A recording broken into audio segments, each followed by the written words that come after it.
जब आवाज ही नहीं पहुंच रही तो मांगने वाला मांग कैसे ले। क्यों कि राजा मनु जहाँ तपस्या कर रहे थे वहां पर मैंने 60,000 वर्ष बीत गई थी। 60,000 वर्ष बीत गई थी तो उनके शरीर में चमड़ी नहीं थी, मांस नहीं था, खून नहीं था, केवल उनके शरीर में हड्डी खड़ी रह गई थी। अष्टिमात हो रहा शरीरा, अष्टिमात शरीर खड़ा रहा था। अब हड्डा वरदान का मांगेंगे, प्राण तो शरीर में है ही नहीं है, वरदान कौन मांगे। अब ब्रह्मा विष्णु कह रहे वरदान मांगो, अब मृतक शरीर पड़ गए वरदान कौन मांगे। विचार की बात है कि नहीं है। जब कई बार ब्रह्मा विष्णु महेश थक गए चिल्ला चिल्ला के, राजा मनु ने वरदान नहीं मांगा तो आकाश से साकेत लोक से आवाज आती है। क्या आवाज आती है?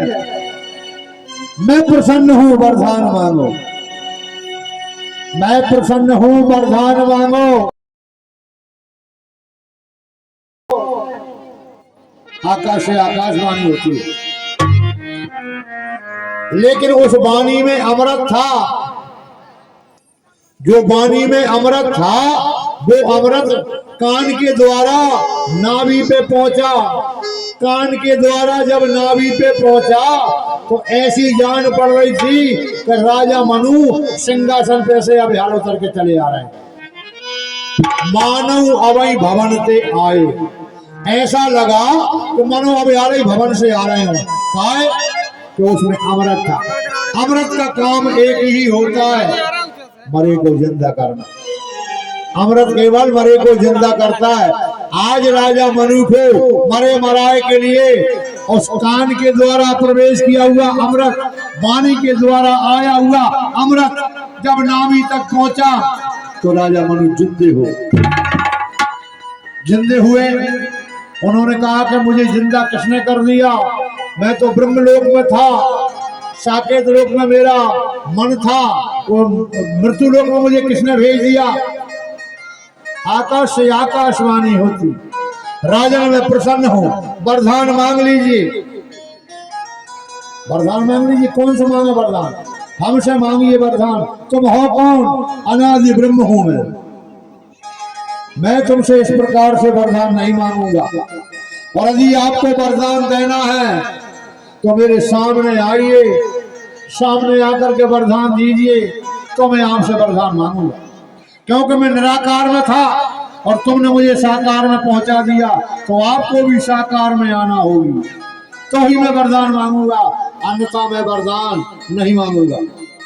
तो भगवान ने कहा कि तुम्हारी शर्त हमको स्वीकार है। क्यों? कि तुमने जो है तपस्या की है और मुझे भी पृथ्वी का भार उतारना है। तात्पर्य क्या था तपस्या करने का?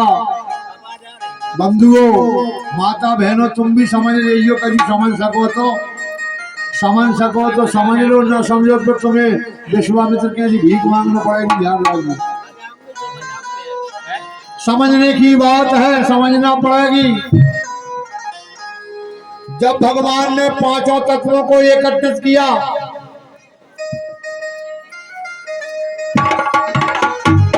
आवाज लगूंगा इसमें, पांचों तत्वों को इकट्ठा किया तो वे पांच तत्व धरे के धरे रह गए, वैसे कछु नहीं हो। जो गंगा जल यान चढ़ा सोसा युक्ति मुक्ति नर पार। जो वो साकेत लोग है जो एक बार के गंगा जल चढ़ाने से उस मुक्ति को प्राप्त कर लेता है, उस साकेत लोक की बात है।